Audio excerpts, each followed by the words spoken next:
Hi students, Indian polity తెలుగుకి స్వాగతం సుస్వాగతం. ఈ వీడియోలో మనం ఇండియన్ పాలిటీకి సంబంధించిన కొన్ని మల్టిపుల్ చాయిస్ క్వశ్చన్స్ నేర్చుకుందాం.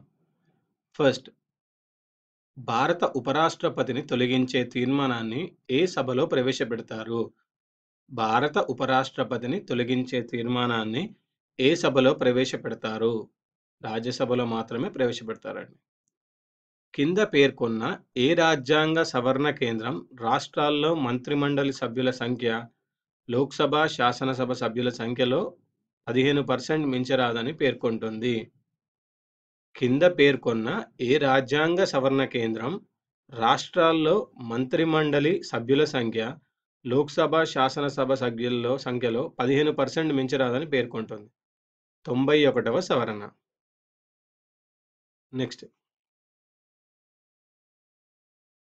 ఈ కింది వారి దృష్ట్యా భారత ప్రధానమంత్రుల అధికార క్రమానుగత శ్రేణి కింది వానిలో ఏది? ఈ కింది వారి దృష్ట్యా భారత ప్రధానమంత్రుల అధికార క్రమానుగత శ్రేణి కింది వానిలో ఏది? సో ఫస్ట్ ఇందిరాగాంధీ అండి, దాని తర్వాత మొరార్జీ దేశాయ్, తర్వాత చరణ్ సింగ్, తర్వాత రాజీవ్ గాంధీ, తర్వాత చంద్రశేఖర్. సో మళ్ళీ ఒకసారి ఆర్డర్ చూడండి: Indira Gandhi, Morarji Desai, Charan Singh, Rajiv Gandhi, Chandrasekhar. Next,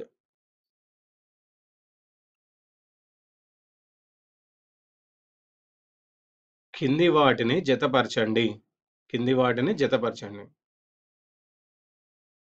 so article 54 ఏం చేస్తుంది? భారత రాష్ట్రపతి ఎన్నిక. ఆర్టికల్ 75 ప్రధానమంత్రి మంత్రిమండలి నియామకం. ఆర్టికల్ 155 రాష్ట్ర గవర్నర్ నియామకం. ఆర్టికల్ 164 ముఖ్యమంత్రి రాష్ట్ర మంత్రి మండలి నియామకం.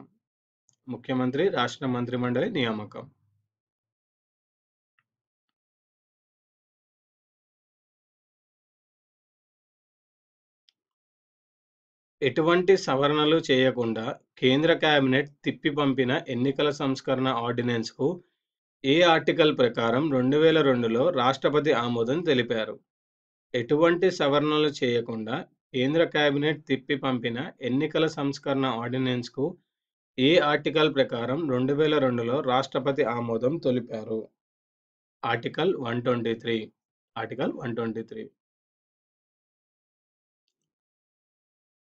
ఎన్నో రాజ్యాంగ సవరణ రాష్ట్రపతికి మంత్రిమండలి పంపిన విషయాన్ని పునఃపరిశీలన కొరకు తిరిగి వెనుకకు పంపే అధికారాన్ని కల్పించింది? ఎన్నో రాజ్యాంగ సవరణ రాష్ట్రపతికి మంత్రిమండలి పంపిన విషయాన్ని పునఃపరిశీలన కొరకు తిరిగి వెనక్కి పంపే అధికారాన్ని కల్పించింది? 44. భారత రాష్ట్రపతి హోదా ఏంటిది? దేశాధినేత. రాష్ట్రపతి ఈ కింది వాటిలో దేనిని ప్రకటించవచ్చు? జాతీయ అత్యవసర పరిస్థితి, రాష్ట్రంలో అవసర పరిస్థితి, ఆర్థిక అత్యవసర పరిస్థితి, అన్ని రకాల అత్యవసర పరిస్థితులను రాష్ట్రపతి ప్రకటించవచ్చు. నెక్స్ట్, గడువు కాలం కన్నా ముందే ఎవరి సిఫార్సుపై రాష్ట్రపతిని ఎవరు పదవీచ్యుతుని చేస్తారు? గడువు కాలం కన్నా ముందే ఎవరి సిఫార్సుపై రాష్ట్రపతిని ఎవరు పదవీచ్యుతుని చేస్తారు? పార్లమెంటు ఉభయ సభలు. రాష్ట్రపతి ఎన్నికల గణంలో సభ్యులు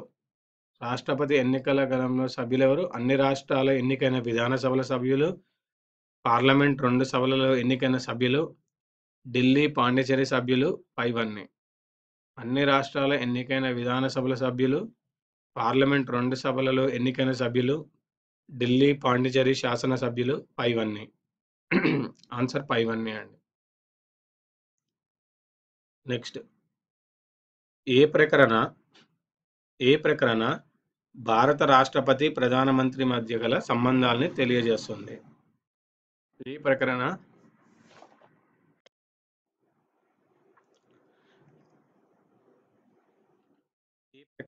భారత రాష్ట్రపతి ప్రధానమంత్రి మధ్య గల సంబంధాలను తెలియజేస్తుంది? 78.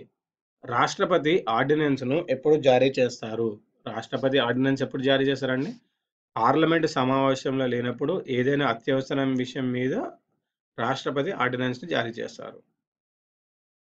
నెక్స్ట్ మంత్రిమండలి సలహాను రాష్ట్రపతి ఏం చేయవచ్చు? మంత్రిమండలి సలహాను రాష్ట్రపతి ఏం చేయవచ్చు? పాటించవలసిన అవసరం లేదు, పాటించవచ్చు, తిరస్కరించవచ్చు. సో, మంత్రిమండలి సలహాని రాష్ట్రపతి పాటించవచ్చు, పాటించవలసిన అవసరం లేదు, తిరస్కరించవచ్చు. సో, ఆన్సర్ వచ్చేసి పైవన్నీ సరైనవే. పైవన్నీ సరైనవే. నెక్స్ట్ ఎటువంటి సవరణలు చేయకుండా కేంద్ర కేబినెట్ తిప్పి పంపిన ఎన్నికల సంస్కరణ ఆర్డినెన్స్‌కు ఏ ఆర్టికల్ ప్రకారం 2002లో రాష్ట్రపతి ఆమోదం తెలిపారు?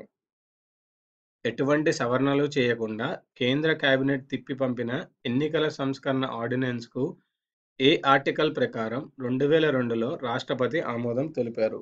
ఆర్టికల్ 123. ఇవండి ఈ వీడియోలోని ఇండియన్ పాలిటిక్స్ సంబంధించిన మల్టిపుల్ చాయిస్ క్వెషన్స్. ఈ వీడియో మీకు నచ్చినట్టయితే లైక్ చేయండి, సబ్స్క్రైబ్ చేయండి, షేర్ చేయండి.